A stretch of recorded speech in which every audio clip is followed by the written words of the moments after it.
Ne vous fiez pas à ceux qui prêchent si haut en faveur de la liberté, parce qu'il n'en est peut-être pas un seul qui n'ait en vue son intérêt particulier.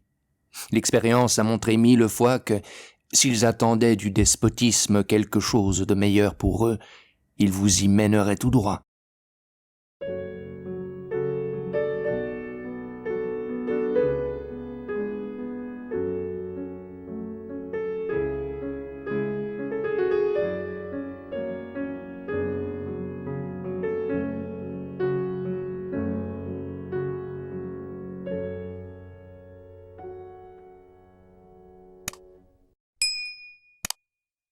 La fortune est une déesse sans cervelle. C'est pourquoi elle ne fait que des folies. Tantôt elle abaisse celui-ci, tantôt elle élève celui-là. Mais ses principales faveurs sont pour les plus méchants. Elle est le plus souvent le fléau de la vertu, et si l'une de ses mains est d'un ange, l'autre est d'une harpie. Elle ne cesse enfin de dépouiller, d'enrichir, de tourmenter ou de consoler les hommes sans le moindre discernement.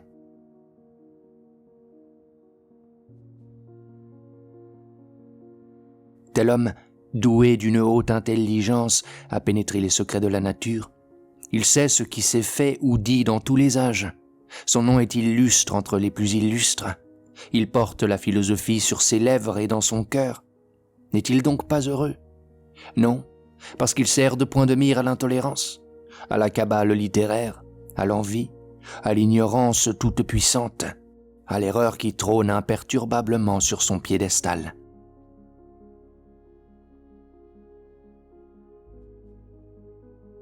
La société, en privant l'homme d'une partie de sa liberté naturelle, ne peut détruire en lui la source de cette passion originelle. Le cœur de l'homme recherche l'indépendance, alors même que la raison lui fait voir les avantages de la dépendance. Il reconnaît dans les bonnes lois la garantie de sa sécurité, mais il y voit en même temps avec chagrin un frein pour ses passions. Il reconnaît qu'elle lui donne le bonheur dans l'état de société, mais il voit en même temps qu'elle lui enlève celui dont il pourrait jouir dans l'état de nature. Il reconnaît qu'elle ne prescrive que ce qui convient au bien général et particulier des êtres sociables, mais il sent en même temps qu'elle lui défende ce qui sourirait à ses plaisirs. Il voit enfin qu'elles donnent au calme ce qu'elles enlèvent aux passions.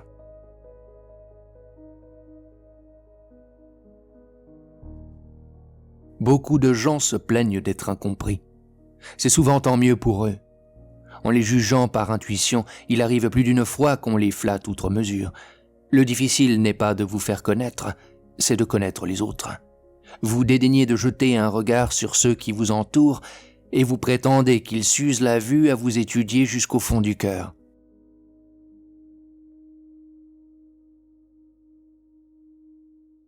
Toutes les choses de ce monde sont éphémères. Elles passent, mais pour renaître. Elles languissent, mais de nouvelles forces les raniment.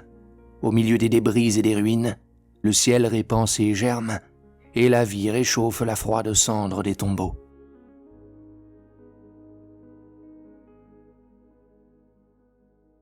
Nous sommes donc bien peu de choses, nous les rois de la terre, nous qui prétendons que tout a été créé à notre intention.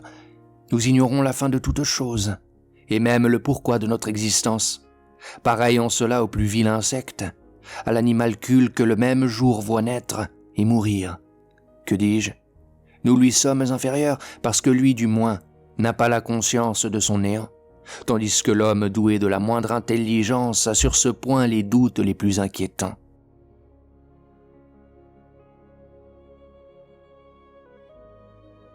L'expérience nous apprend trop tard qu'il aurait mieux valu mettre la main à de petites choses que de passer toute notre vie à rechercher pour quelles grandes choses nous sommes nés.